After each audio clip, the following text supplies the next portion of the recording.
नमस्कार दोस्तों, जैसा कि आप जानते हैं मैं विधि संबंधी जानकारी आपको देते आया हूं। तो आज मैं आपको बताने वाला हूं वाहन संबंधी लापरवाही के क्या क्या अपराध बनते हैं और क्या क्या उसमें आपको दंड हो सकता है, क्या क्या सजा हो सकती है।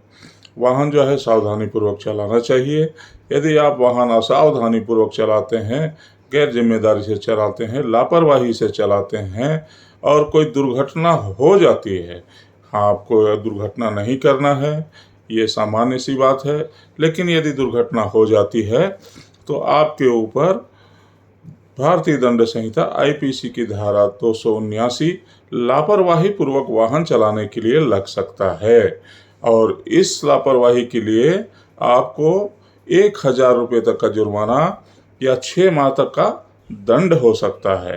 यदि आपकी इस लापरवाही से किसी को चोट पहुंचता है और ये साधारण उपहति होती है, असाधारण चोट होती है, तो आईपीसी की धारा 337 लग जाएगी और 337 में आपको 6 माह का सजा और 500 रुपये तक का जुर्माना का प्रावधान है। और अगर गंभीर उपहति हुई मित्रों तो 338 लग जाएगा आईपीसी। और घोर उपहति के लिए आपको 1,000 रुपये तक का जुर्माना और 2 वर्ष तक का सजा हो सकता है या दोनों भी हो सकता है। तो ये आपको ध्यान रखना है कि आप सावधानीपूर्वक वाहन चलाएं। और अगर आप गैर जिम्मेदारी से लापरवाही पूर्वक वाहन चलाते हैं तो आपके ऊपर 279, 337 या 338 ये तीनों धाराएं भी लग सकती हैं। तो इसके साथ ही आपको ये भी ध्यान रखना है कि यदि आपका वाहन का बीमा नहीं है, आप लापरवाही पूर्वक तो आपने गाड़ी चलाया और बीमा नहीं है, रजिस्ट्रेशन नहीं है या डीएल नहीं है, तो MV act motor vehicle act के धाराएं भी आपको लग जाएंगी। और उसकी भी धाराओं में बहुत बड़ा जुर्माना हो गया है आजकल। यदि आपका गाड़ी का बीमा नहीं है, इंश्योरेंस नहीं है, तो पहली बार में 2,000 रुपये तक का जुर्माना और 3 माह तक का सजा हो सकता है मित्रों। और यदि रजिस्ट्रेशन नहीं है, गाड़ी आपकी पंजीकृत नहीं है आरटीओ में, तो पहली बार के लिए आपको 2,000 से 5,000 तक और 1 साल का सजा, और दूसरी बार या उसके अगली बार के लिए 5,000 से 10,000 या दोनों हो सकता है। ड्राइविंग लाइसेंस यदि नहीं है आपका तो 5,000 तक का जुर्माना हो सकता है और होगा ही।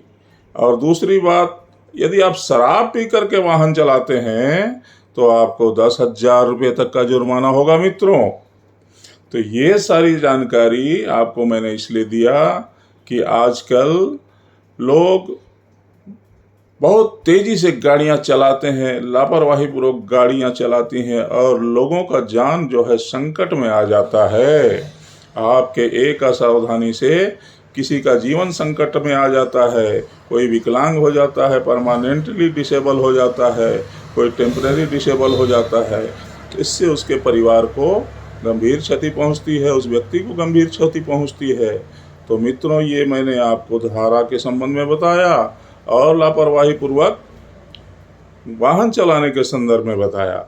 अब मैं आपको ये भी बता दूं कि 279 आईपीसी हो लापरवाही पूर्वक वाहन चलाना, या 337 साधारण उपहति, या 338 घोर उपहति, या हड्डी टूटना या फ्रैक्चर होना या ज़्यादा चोट लगना, ये तीनों धाराएं जो हैं जमानती अपराध हैं। और इसके लिए आपसे अगर पहली बात तो दुर्घटना होनी नहीं चाहिए, और यदि हो जाती है तो आपको घबराने की भी ज़रूरत नहीं है। ये तीनों धाराएं जो हैं जमानती हैं और आपको थाने से ही जमानत मिल जाएगी। हाँ, यदि इससे किसी व्यक्ति की मृत्यु हो जाती है, लापरवाही पूर्वक वाहन चलाने में मृत्यु हो जाती है, तो आईपीसी के धारा 304A लग जाता है। और 304A लग जाता है, यद्यपि वो धारा भी जमानती है, लेकिन ये चारों धाराओं में आपका चालान कोर्ट में पेश होगा और कोर्ट में आपके ऊपर मुकदमा चलेगा, ट्रायल होगा, आरोप विरचित होंगे, आपके ऊपर चार्ज लगेगा। ऊपर की पहली धारा में 279 में यदि आप स्वीकार कर लेते हैं तो मात्र जुर्माना में प्रायः कोर्ट छोड़ देती है, मर्सी दिखाती है, दया करती है। लेकिन बाकी की चीज़ों में, धाराओं में 304A में कोई वैसा प्रावधान नहीं है, उसमें ट्रायल आपको फेस करना ही पड़ेगा। हाँ, सज़ा का प्रावधान 2 साल ही है और बहुत ज़्यादा इसमें घबराने की बात नहीं है। घबराने से आशय मैं इसकी कोई वो नहीं कर रहा हूँ कि आपको किसी को मार देना है। 2 साल का इसमें सज़ा है, इसलिए 2 साल भी कम नहीं होता है और उसमें जुर्माने का भी प्रावधान है या दोनों हो सकता है। तो साधारण सी बात यह है कि आपको वाहन पूरे कागजात के साथ, पूरी सावधानी के साथ चलाना चाहिए। और इसके अलावा एक चीज़ और बता दूं मित्रों कि जो आपने दुर्घटना लापरवाही पूर्वक किया है या चलाया है, तो इससे जिस व्यक्ति की मृत्यु हुई है या जिसको चोट पहुंचा है, तो मृत्यु के लिए मोटर दावा दुर्घटना के अधिनियम के तहत आपके ऊपर क्लेम भी फाइल करेगा और उसकी जैसी आमदनी हो उसके गुणनफल के हिसाब से, गुणांक के हिसाब से आपको उसको प्रतिकर देना पड़ जाएगा, जो लाखों में होता है। हो सकता है कि आपका घर, जमीन, जायदाद सब बिक जाए। वो तब की स्थिति होगी जब आपका वाहन बीमित नहीं होगा, इंश्योर्ड नहीं होगा। तो इसलिए भी आपकी गाड़ी को बीमित होना बहुत ज़रूरी है। तो मित्रों, आज साधारण सी जानकारी मैंने आपको लापरवाही पूर्वक गाड़ी चलाने और वाहन के कागजात नहीं रखने की स्थिति में आपके साथ क्या हो सकता है और आपको किन किन प्रक्रियाओं का सामना करना पड़ सकता है, इसके बारे में बताया।